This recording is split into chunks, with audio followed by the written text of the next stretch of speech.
ত্রিপুরাতে পঞ্চায়েত নির্বাচনে এবার ভোট প্রচার রীতিমতো শুরু করে দিয়েছেন সিপিআইএম। প্রধান বিরোধী দল হিসেবে সিপিআইএম জিতেন্দ্র চৌধুরী, তিনি বিধানসভার বিরোধী দলনেতা। আজকে আমরা যে চিত্রটি সবুজবঙ্গ নিউজ ত্রিপুরা থেকে আমরা তুলে ধরছি, সেখানে সিপিআইএমের জেলা পরিষদের প্রার্থী গ্রাম পঞ্চায়েত থেকে পঞ্চায়েত সমিতি মনোনয়ন দাখিল করতে যাচ্ছেন জেলা শাসকের অফিস দপ্তরে এবং বিডিওর অফিসে। রাজ্য রাজনীতির ময়দানে কিন্তু বিজেপির যে সন্ত্রাস হচ্ছে, সেই সন্ত্রাস নিয়েও কিন্তু রাজ্য রাজনীতিতেই সারা দেশের একটা উত্তপ্ত পরিস্থিতি। উত্তর পূর্ব রাজ্যে ত্রিপুরাতে শাসক দলের দুর্নীতি ফাঁস করলেন সিপিআইএমের বিরোধী দলনেতা জিতেন্দ্র চৌধুরী। 40 সাবরুমের দাপটে বিধায়ক, জনজাতি এলাকার। কথাতেই বলে সাবরুম থেকে চুরাই বাড়ি, মা বোনেদের কান্না শুনি। আগেই কিন্তু মা বোনেদের কান্না কিন্তু ঘটে গেছে। ত্রিপুরার পঞ্চায়েত নির্বাচনে প্রথম দিন থেকেই মনোনয়নপত্র জমা দেওয়ার প্রথম দিন থেকে সিপিআইএমের এক নেতাকে খুন হতে হয়েছিল। স্বাভাবিকভাবে কত মায়ের কোল খালি হবে, কত মায়ের ছেলেদের সন্তান একেবারে কোন পথে যাবে, সেটাই বিজেপির বাইক বাহিনী নেতা এবং পুলিশ একমাত্র বলতে পারবে। সিপিআইএমের দলীয় প্রার্থীদের একেবারে বাজনা মিছিল রীতিমতো। ঝড় বৃষ্টিকে উপেক্ষা করেও এই কথাতেই বলে ধান বান আশ্বিনে যান, কিন্তু আহারে রাবণ কলা লাগায় আষাঢ় শ্রাবণ। এই আষাঢ় মাসের দিনভর গরম এবং ঝিমঝিমে একেবারে বৃষ্টিকে অপেক্ষা করেও সিপিআইএমের সমর্থকরা হাতে ছাতা নিয়ে লাগাতার আন্দোলন থেকে প্রতিবাদ সরাসরি এবার কিন্তু তারা নির্বাচনীয় ভোট প্রচার রীতিমতো শুরু করে দিয়েছে। বিজেপিকে ভোটে হারাতেই রাজনৈতিক মহলে একটা রণকৌশলের ফাঁস। হ্যাঁ, বিজেপির মন্ত্রীদের যে হিংসার রাজনীতি, সেটা নিয়ে বারবার করে বাম কংগ্রেস নেতৃত্বরা প্রতিবাদ জানাচ্ছেন, তবে এই প্রতিবাদে কোনো সুরাহ পাওয়া যাচ্ছে না। তবে স্বাভাবিকভাবে রাজ্য রাজনীতির বিষয়টা নিয়েও বারবার করে আলোচনা চলছে যে আগামী দিনের জন্য মানুষের রায় বা গ্রহণযোগ্য হিসেবে কতটা এফেক্ট বা কতটা ফ্যাক্টর হবে, সেই ব্যাপারটাও নিয়ে কিন্তু রাজনৈতিক মহলে একটা আলোচনা চলছে। তবে সিপিআইএমের বাজিমাত, বাজনা মিছিল রীতিমতো। তবে ত্রিপুরাতে তো পঞ্চায়েত ভোট হবে কি, এটা একটা সন্দেহ। এডিসি ভিলেজের নির্বাচনের আগেই কিন্তু পঞ্চায়েত নির্বাচন। 8ই আগস্ট পঞ্চায়েত ভোট হবে ত্রিপুরায়। 18 কোম্পানি কেন্দ্রীয় বাহিনী দিয়ে কি ভোট করা সম্ভব হবে?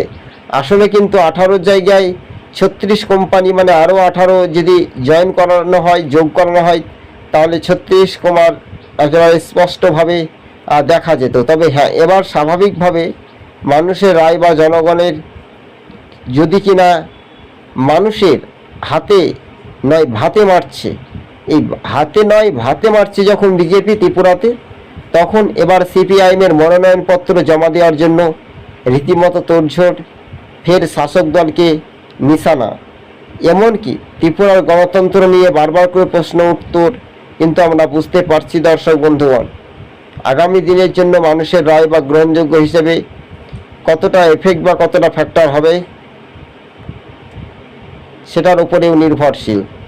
তবে জেলা পরিষদের প্রার্থী সিপিআইএমের খুন হয়েছিল, আপনারা জানেন, ত্রিপুরার মাটিতে বাদল শীল নামে এক সিপিআইএমের দীর্ঘদিনের রাজনীতিকবিদ।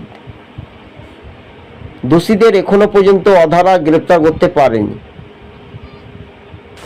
কিন্তু বিশেষ করে রাজনৈতিক মহলে সমস্ত রকমের সব জল্পনা কল্পনার অবসান ঘটিয়ে বাস্তবে এটা এখন দেখার বিষয়। তবে হ্যাঁ, বামেদের জয় কি তারা ছিনিয়ে নিতে পারবে পঞ্চায়েত নির্বাচনে?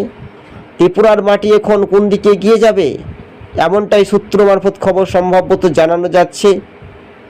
ত্রিপুরাতে এখন রাজনৈতিক সমীকরণ হিসেবে আগামী দিনে যে মানুষের রায় বা গ্রহণযোগ্য হিসেবে কতটা এফেক্ট বা কতটা ফ্যাক্টর হবে, সেই ব্যাপারটাও নিয়ে কিন্তু আমরা বারবার করে আলোচনা করছি দর্শক বন্ধুগণ। তবে হ্যাঁ, এবার যে রাজনৈতিক সমীকরণ সেটা কিন্তু দেখা যাচ্ছে। তো পঞ্চায়েত নির্বাচনের জন্য এবার সিপিআইএম বিরোধী দলের প্রার্থীরা মনোনয়ন দাখিল করতে যাচ্ছেন বিডিও অফিস চত্বরে। কিন্তু এবার হ্যাঁ, রাজ্য রাজনীতির বিষয়টা নিয়ে বারবার করে আলোচনা চলছিল দর্শক বন্ধুগণ, তবে সত্যি এবার বাস্তবে খেলা কিন্তু জমে যাবে। সিপিআইএমের নেতাকে যখন খুন হয়েছিল, মাটিতে তিনি লুটিয়ে পড়ে যান, প্রচণ্ড পাথর ছোড়ানো হয়। তবে জনজাতি ভোটারদেরকে আমরা এক কথা বলবো, মোথা ও বিজেপি ও আইপিএফটি জোট, এই জোটকে আপনারা প্রত্যাখ্যান না পাশে থাকবেন, এটা একটা দেখার একটা বিষয়। তাই এবার রাজনৈতিক মহলে সমস্ত সব জল্পনা কল্পনার অবসান ঘটিয়ে বাস্তবে এটা এখন দেখার একটা বিষয়। স্বাভাবিকভাবে বলা যাচ্ছে যে আগামী দিনের জন্য মানুষের রায় বা গ্রহণযোগ্য হিসেবে কতটা ফ্যাক্টর হবে শুধু সময়ের অপেক্ষা বলে মনে করানো হচ্ছে। তবে স্বাভাবিকভাবে যে মানুষের রায় বা গ্রহণযোগ্য হিসেবে পঞ্চায়েত নির্বাচনে উত্তর পূর্বে রাজ্যে ত্রিপুরাতে কিন্তু একচেটিয়া দেখা যাচ্ছে যে বিরোধীদের দাপট থাকলেও বিশেষ করে ঝড় বৃষ্টিকে উপেক্ষা করে আষাঢ় মাসের 8 আগস্ট পঞ্চায়েত নির্বাচন, সেখানে পঞ্চায়েত নির্বাচন 18 কোম্পানি কেন্দ্রীয় বাহিনী দিয়ে কখনোই সম্ভব হবে না। কেননা বিজেপির দুষ্কৃতী বাইক বাহিনীটিকে আশ্রয় দিয়েছে স্বয়ং মুখ্যমন্ত্রী, যিনি ছাপ্পা মুখ্যমন্ত্রীর ভোটে তিনি জয়ী হয়েছিলেন। তবে স্বাভাবিকভাবে বিজেপির মন্ত্রীরা অনেকটা আশ্রয় দিয়েছিল। এবার দ্রুত গতিবেগে এগিয়ে যাওয়ার সম্ভাবনা বেশি। কোন দল কত পার্সেন্ট ভোট পেতে পারেন পঞ্চায়েত নির্বাচনে, তবে এখনও কিন্তু দিনক্ষণ ঘোষণা করতে পারা যাচ্ছে না। তবে সময়ের অপেক্ষা হলেও রাজনৈতিক মহলে সমস্ত রকমের সব জল্পনা কল্পনার অবসান ঘটিয়ে এটাই শুধু সময়ের অপেক্ষা, তাই তো? বাস্তবে এবার কিন্তু খেলা জমে যাচ্ছে দর্শক বন্ধুগণ। আগামী দিনে যে মানুষের রায় বা গ্রহণযোগ্য হিসেবে কতটা এফেক্ট বা কতটা ফ্যাক্টর হবে, সেই ব্যাপারটাও নিয়ে কিন্তু রাজনৈতিক মহলে আলোচনা চলছে।